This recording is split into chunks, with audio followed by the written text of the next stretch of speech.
a pleasure to have the mayor in, and he was grateful enough to come on in a week earlier. I'm going to be visiting with Alicia Christensen. You know Alicia. Yeah.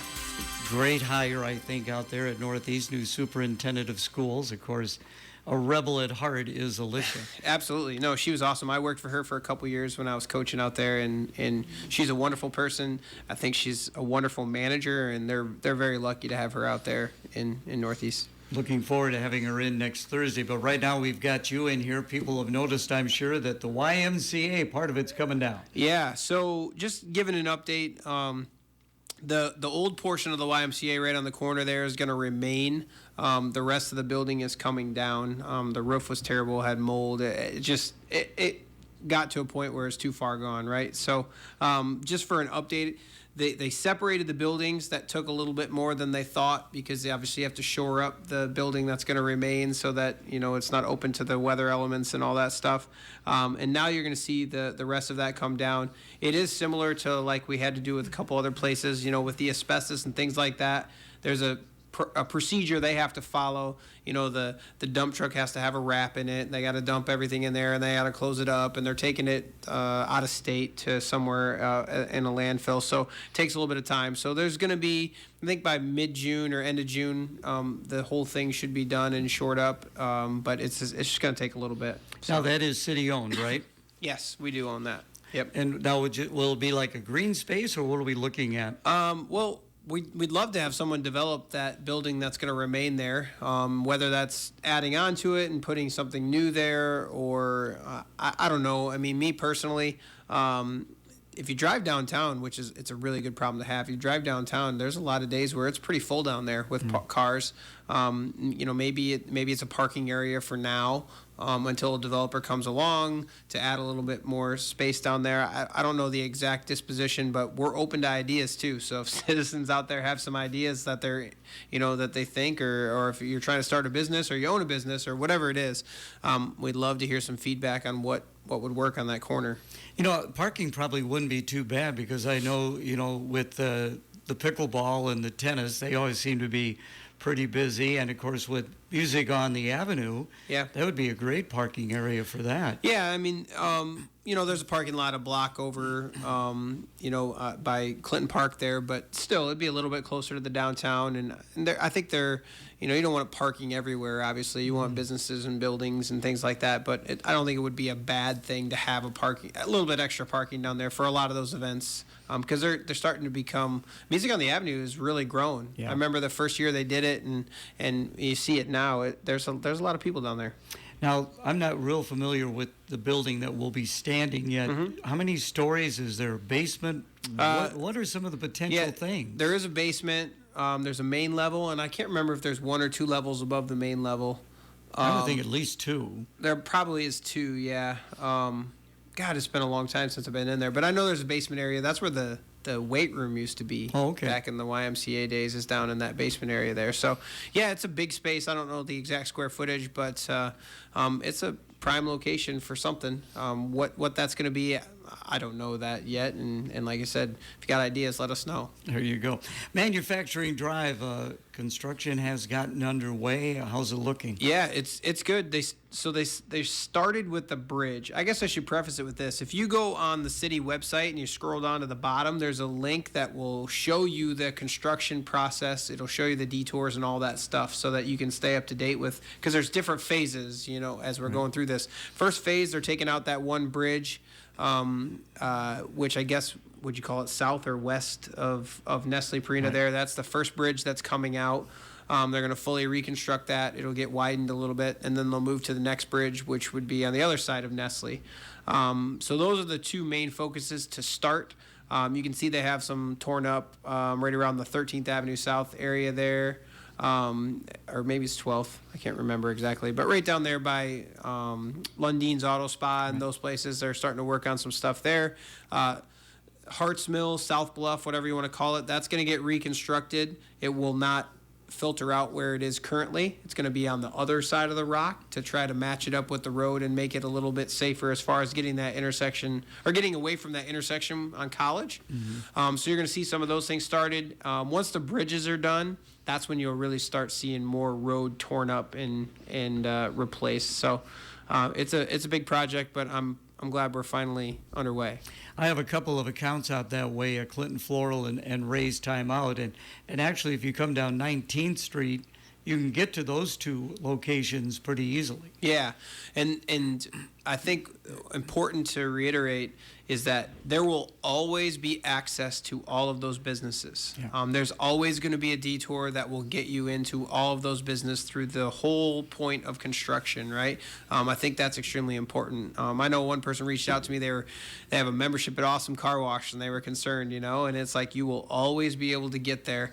Hopefully, you're not driving on like gravel or something after you just wash your car, but there'll be a detour so you can get everywhere. And it's going to be tough. It's going to be a little bit painful, going around everything and taking these detours, but be patient with us. Pay attention if the detours have to change for whatever reason, whatever factors come up, and then we'll get this project done. And in 3 years, it will all be worth it because it's going to be a great, beautiful new corridor there. That would be great when that gets all done. And I know prior to when everything was kind of set, you did visit with the business owners and let them know what's going to be taking place. There's been several public meetings. There's been several dealings with all the businesses along there and the people that live along there and all those types of things. So engineering has done a good job of getting in contact with them. I think everybody's aware of the process and what's going on.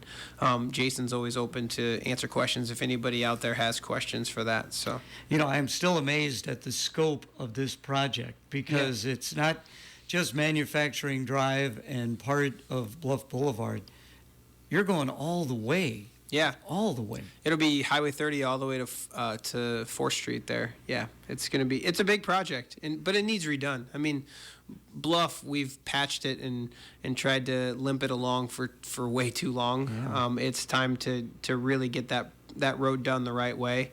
I think the one thing the council's done a really nice job of since I've been there and even before that, infrastructure has been important, and they've done a really good job of maintenance and maintaining the roads. And there's a good plan in place now for pavement management, and I think that will play into when this road gets done. Obviously, having that proper maintenance schedule for it.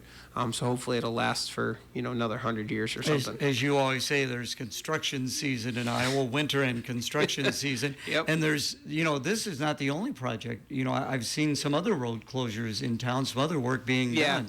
We didn't slow down on pavement management because we're doing this road, so there is going to be some other roads on our regular pavement management schedule that are going to be taken up and redone. So yeah, we're full force on roads and infrastructure there. Do you bid this out, or are there city employees that are working on this as well? All the road stuff is bid out. We as a city, the Public Works, they do some patching and they'll do some things like that, some catch basins and stuff. But when it comes to reconstruction of a road or anything like that, it's all bid out to companies. And I will say this too: we started doing online bidding probably a year or two ago, and we've actually seen a lot more competitive bids. And then we've also seen bidders from other areas come in because it wasn't like a paper packet you had to turn in anymore.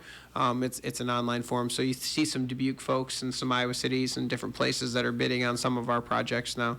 Okay, visiting with Scott Maddasion. Well, I have to every year take down this ornamental grass so it'll regrow. Yeah. And I filled up my yardie, and it's sitting out there. It's going to be picked up today. Good. So yard waste collection is underway. Yeah, I thought it was important to note to everyone, if you're not on there's a text message alert thing that you can get if you sign up on our website. But yeah, yard waste collection started this week, so get those yards cleaned up, and that's one of my favorite things to do. Get them green buckets filled up and put them out there. So yeah, I filled it up once, and then I'll probably get the opportunity to fill it again. But then I'll just be cutting the grass. Yeah, I still had leaves in my buckets left over from last year that I missed the deadline, so easy to do. To do. Let's take a break for the weather and then more on FYI. Our update brought to you by Dan Dolan with Mill Creek Crossing. Mostly sunny skies early, becoming partly to mostly cloudy in the afternoon. We're still going to have some decent warmth. Temperatures into the mid-50s today. Tonight, mostly clear and cooler. Overnight lows into the upper 30s. With your Storm Track 8 weather impact forecast, I'm meteorologist Andrew Stutsky. Right now we do have fair skies. Current temperature 40 degrees yet, and those west-northwest winds up around 20 miles an hour. Our update brought to you by Dan Dolan. A Dan Dolan home is the perfect place to relax and enjoy your retirement years. Our age-in-place design and reverse mortgage opportunities provide convenience, accessibility, and sustainable retirement living. Our homes are energy efficient with snow and lawn care services provided.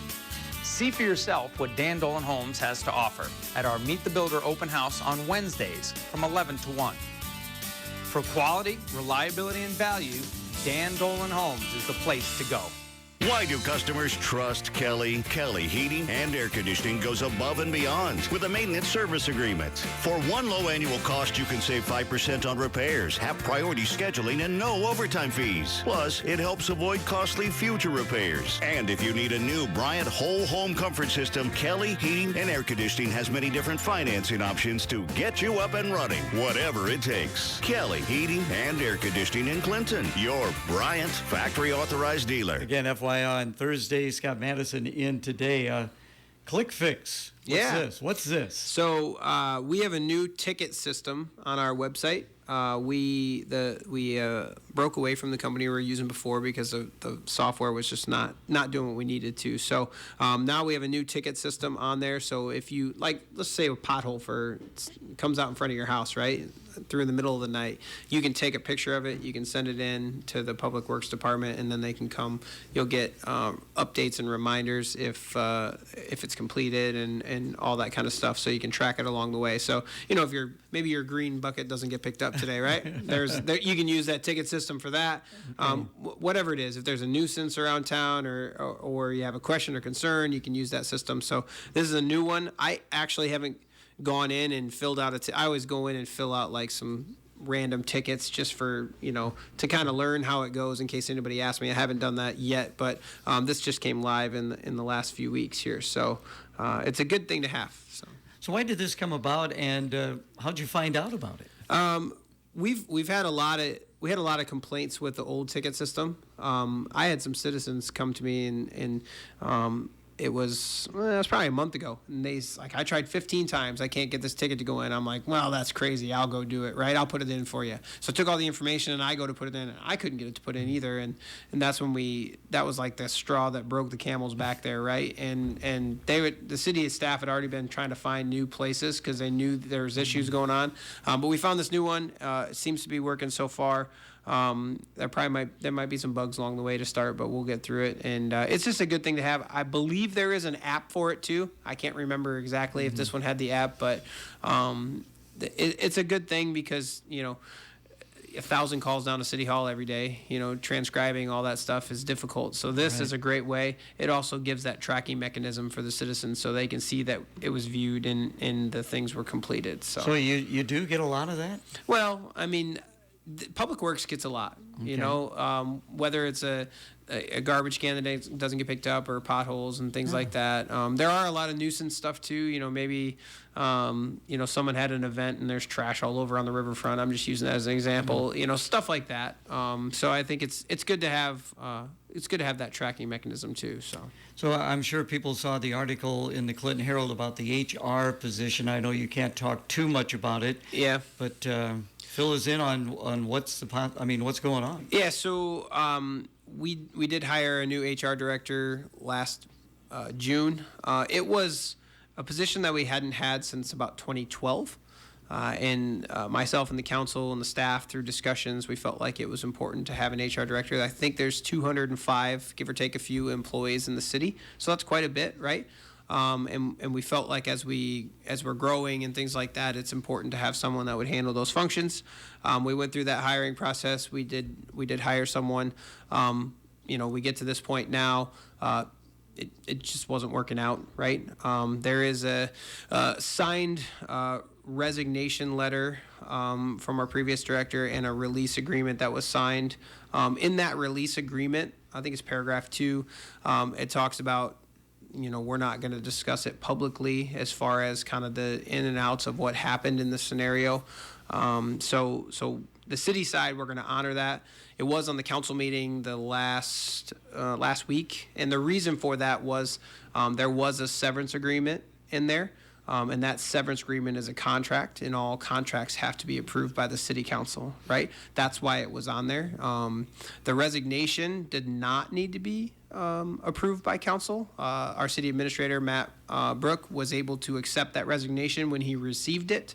And then now, obviously, there was some discussion at the audience comment section at the meeting, and there's been some, other discussions out there, and I'm going to call them allegations because I don't know a better word to use, but I can assure you, from our perspective, everything was done properly, everything was done legally. It's just one of those scenarios where it didn't work out, and we're going to honor that agreement, and we're going to kind of move on from there. So, And for our listeners like myself, they want to be exactly sure what are the responsibilities of this position.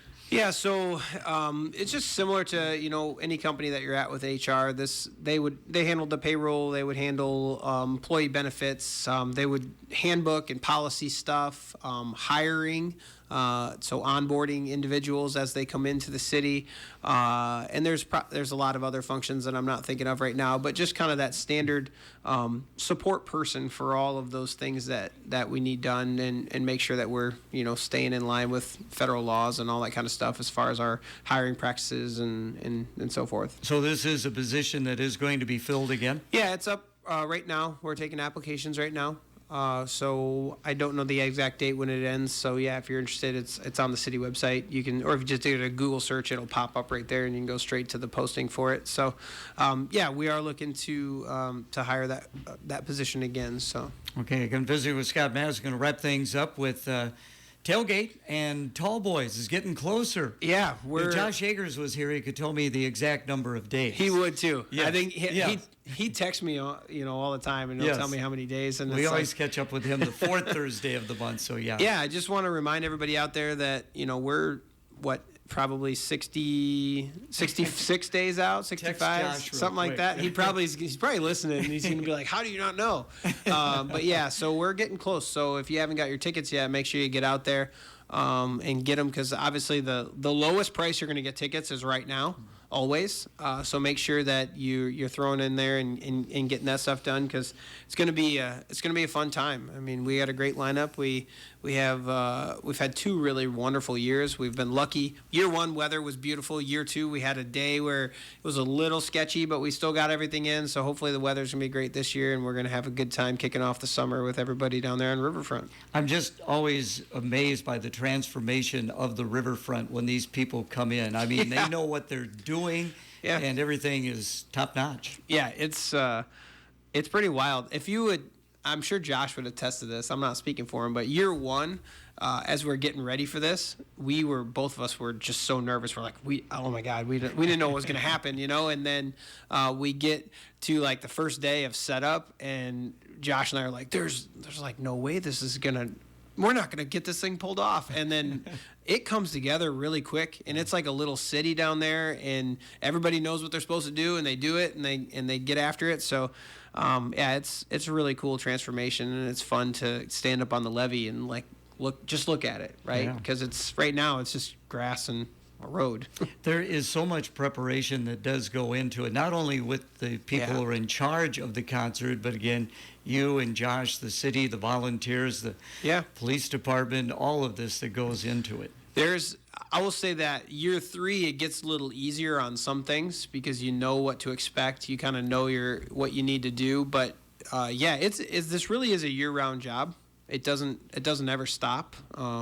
Obviously, there's times that are busier than others, but it's something that we're working on year-round constantly, because to do something like this, it's just, you don't start April 1st and then get there. So yeah, it's been a really cool experience, and Josh and I have learned a lot, and we've met a lot of cool people through their organization, and it's been a fun experience. And I think from the citizen perspective, the positive feedback that we get, I think everybody else feels the same way. And you take a look at, Jason Aldean is coming in this year, over 40 top hits on the country charts. Tim McGraw has been here. Jelly Roll has been here twice. So I mean, it is incredible. And it's like, I was on the Riverboat Days committee, and we had like both Garth Brooks and Reba McEntire before they hit it big. We were just unbelievably. Right. I didn't know you had Reba. Yeah. That must have been when I was real young. Yeah, I don't yeah. I remember mean, that. it was. I mean, just before they, really hit. That's cool. And we were to have something like that. And the people that are on the undercard of this Tailgate and Tall Boys, they're in that same realm. Yeah, I mean, Ella Langley's opening for Riley Green on Friday, and she's got nominated for a ton of ACM awards. She's huge right now. She's blowing up. So you're really getting 2 headliners that night on Friday. I mean, if you think about it. So yeah, I'm really excited with our lineup. If you haven't heard some of the undercard people, just hop on your whatever listening or YouTube or whatever you want. Go check them out because they're extremely talented. And one thing I've learned from this whole thing is the radio doesn't necessarily mean talent. There is a ton of talented musicians out there that don't play on WLR or your radio or whoever, right? And I think that's important to note that there is a lot of great people out there, and that's kind of what the undercard is. It's those great people that maybe don't get radio play, but they're top notch and they're touring nationally and internationally and all those great things. So as always, appreciate your time. Thank you so much for coming in on the first Thursday. If people want to find out more about our city, what's the best ways to do that? City website. That's it. That's your simple. That's the easiest way. Okay, very good. Scott, thank you so much.